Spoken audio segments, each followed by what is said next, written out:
in the cracked, sun-scorched heart of the Wyoming plains, where the wind carried whispers of dust and regret. Clara Boone stood on the porch of her weathered ranch house, her calloused hands gripping a chipped coffee mug. The horizon glowed faintly pink, a promise of dawn that felt more like a dare than a hope. Her hazel eyes, sharp as flint, scanned the scrubland stretching beyond her crooked fences. 32 years old, Clara had no husband, no kin, no one to lean on but herself, and she liked it that way. The ranch, small and stubborn, was hers alone since her father's death 5 years back. When grief had carved her heart into something lean and unyielding, she'd learned to wield a rifle as easily as a shovel, to mend fences with wire and grit, to face the world with a stare that said, "I'm still here, but this morning," as the air hung heavy with the threat of something unseen, her chest tightened with a feeling she couldn't name, part dread, part longing. 3 weeks ago, Clara had ridden into the dusty speck of a town called Bitter Creek, her boots kicking up red dirt outside the stage stop. She'd tacked up a notice, scrawled in her precise hand, "Wanted, able-bodied man for ranch work, shelter and modest pay. No drunks, no thieves, no liars. Inquire at Boone Ranch, north of Rattlesnake Draw." She wasn't looking for a partner, just someone to share the load. The dry season had stretched too long.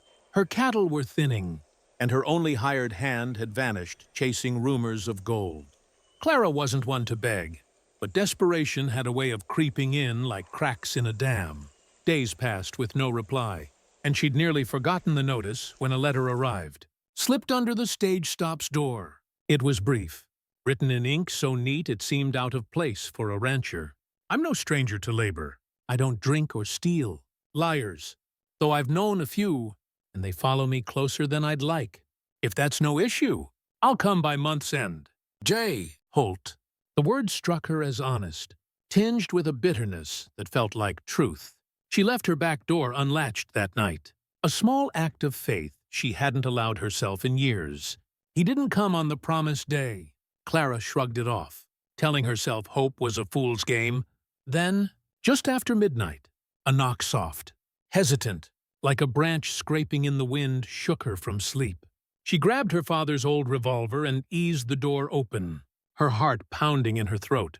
A man collapsed forward, his knees buckling as if the ground had betrayed him. He was tall, lean to the point of gaunt, his face burned raw by the sun, his dark hair matted with sweat and dust. His boots were split, his coat torn, but what stopped Clara cold was the bundle in his arms, a newborn, swaddled in a frayed shawl, her tiny face pale and silent. The man's arms, though trembling, cradled the child with a fierceness that spoke of promises kept against all odds. Clara's breath caught, her grip on the revolver loosening. She didn't know this man, but she knew suffering when she saw it. "God help me!" she muttered, dropping to her knees. The man was out cold, his pulse faint, but his hands still curled protectively around the baby. Clara gently pried the child free, her fingers brushing the infant's cheek warm, alive, but fragile as a sparrow. The baby let out a weak, rasping cry, then fell silent, as if even that small sound cost too much. Clara's heart twisted, a pang of something maternal she'd buried long ago. She carried the child inside, laid her in a makeshift crib by the stove, and turned back to the man. He was heavy, his frame all sinew and bone, but she dragged him to a pallet near the fire, her arms burning with the effort. As she checked his pulse thready, but there she heard hooves in the distance. Her stomach dropped. No one rode out here after dark, unless they meant trouble. Minutes later, Sheriff Tate and 2 deputies appeared, their rifles glinting in the moonlight. "You seen a man come this way?" "Clara," Tate asked, his voice low, eyes narrow. "Goes by Jonas Holt. Wanted for questioning." Clara stood in the doorway, her arms crossed, blocking the view inside. Her pulse raced, but her face was stone. "No man's been here," she lied, her voice steady as iron. Tate tipped his hat back, studying her. "You sure?" "Dead sure," she said, meeting his gaze. He lingered, then rode off, dust swirling in his wake. Clara locked the door, her hand shaking now that no one could see. She turned to the man on her floor, his chest barely rising, and whispered, "Whatever you've dragged me into, it better be worth it." The man Jonas Holt, she'd later learn, came to 3 days later, his gray eyes snapping open in the dim light of her spare room. His first words weren't gratitude, but panic. "Where's she?" Clara pointed to the crib, where the baby, now wrapped in one of her mother's quilts, slept fitfully. "She's fine," Clara said, her voice softer than she meant. "Her name's Lily." Jonas stared at the child, his face a mix of relief and something deeper guilt. Maybe, or love so fierce it hurt to carry. He nodded once, then slumped back, too weak to speak again. Clara watched him, her curiosity warring with caution. Who was he? Why was he running?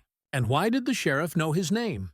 Over the next week, Jonas recovered slowly, his strength returning in fits and starts. He said little, ate sparingly, but worked without being asked, mending a fence, chopping wood, always with Lily close by.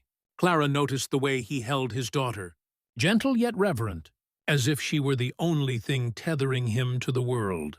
It stirred something in her, a warmth she didn't trust. She'd learned long ago that softness was a luxury she couldn't afford. Still, she caught herself watching him, noting the way his hands moved steady, practiced, but always ready to flinch.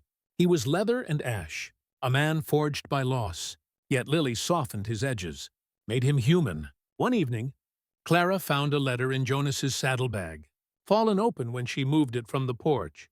It wasn't addressed to him, but written by him, to someone named Sarah. "I can't fix what's broken. I know running means I lose everything. My name, my place. But I won't let them take her.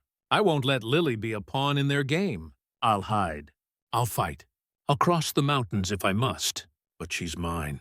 The ink was smudged, the words jagged, as if written through tears. Clara's throat tightened. She folded the letter and slipped it back, her mind racing. Jonas wasn't just running from the law, he was running from a past that wanted to claim his daughter. In town, whispers grew louder. The powerful Grayson family, wealthy ranchers with ties to the territorial governor, had gone quiet about their missing niece, Sarah, and her scandalous child. A bounty had been posted, not for money but for custody of Lily. Clara's blood ran cold. She didn't know the whole story, but she knew enough. Jonas had crossed men who didn't forgive, and Lily was their leverage. When Clara returned to the ranch, she found Jonas splitting wood, his jaw tight, eyes distant. "You heard something?" he said. Not looking up, she nodded. "They're looking for you." And her, his axe stilled, his knuckles white. "I won't let them take her," he said, his voice low, breaking with a father's desperation. Clara met his gaze. "Then you'd better stay alive." The threat came closer a week later. Clara spotted dust on the southern horizon, a thin spiral curling like a snake. Through her scope, she saw 3 riders, slow and deliberate, their torches unlit but ready. Jonas stood beside her, his rifle slung over his shoulder. "They're scouting," he said, his voice calm but his eyes dark with memory. "Testing us." Clara's heart pounded, but she kept her hands steady. "We don't flinch." The riders stopped at her outer fence, hung a letter on a post, and rode off. Clara retrieved it, her fingers trembling as she read. "You have 1 day. Surrender the debtor, or we collect with interest." Jonas's laugh was bitter. "They think this is a game." Clara folded the letter, her resolve hardening. "Then we make it a bad bet." That night, they prepared. Clara swept the cellar, laying quilts for Lily's safety. Jonas reinforced the doors, rigged ropes to the gates, and buried glass beneath the windows. They moved in quiet harmony, their silence heavier than words. Clara caught Jonas singing to Lily, a soft lullaby that made her chest ache. "You're not the man you were," she said, her voice barely above a whisper. He looked at her, his eyes raw. "Maybe I found something worth being better for." Her heart stuttered, but she turned away, afraid of what it meant to care. The attack came at dawn. 6 riders with torches and guns, led by a man in a red scarf, his smile cruel. Jonas stepped onto the porch, his rifle loose but ready. "I've run enough," he called. The leader laughed. Debt doesn't die. Holt. A torch hit the barn, flames catching fast. Clara, hidden in a trench they'd dug. Fired once, dropping a rider. Chaos erupted, gunshots, shouts, shattering glass. Jonas dove behind a trough, his shots precise, each one a warning. Clara moved like a shadow, her bullets finding their mark. The leader fell, his scarf soaked red. The last rider fled, cursing into the dust.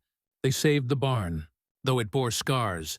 Clara found Lily in the cellar, unharmed, and wept as she held her, relief flooding her veins. Jonas dug graves for the fallen, his face unreadable. That night, on the porch, he sat beside her, Lily asleep in her arms. "I was ready to die," he said, his voice rough. "I wasn't," Clara replied, her eyes fierce. "Not anymore." He looked at her, something unspoken passing between them, trust. Maybe, or the beginnings of something more. Weeks later, the ranch stirred with new life. Jonas rebuilt the barn, his hand steady, his presence quieter but stronger. Clara sang as she worked, her voice rough but warm. Lily learned to crawl, her giggles echoing through the house. One evening, Clara found a letter Jonas had left on the mantel, addressed to her, "I came here to die, but you gave me a reason to live. I want to build something here. For Lily, for you. You didn't just save us, you gave me hope." Clara folded it, her heart full, and slipped it into her pocket. She didn't need to say it aloud, she felt it too. Years passed. Lily grew, her laughter bright, her eyes sharp like her father's, but kind like Clara's. The ranch thrived, not rich but whole. Jonas and Clara never married, but they shared a life, their bond forged in fire and choice. One night, Lily, now 7, asked, "Was Pa always like this?" Clara smiled, glancing at Jonas. "He's always been your father." "That's enough." The stars burned bright above, and the ranch stood firm, a testament to two people who chose to fight for hope when the world demanded they break.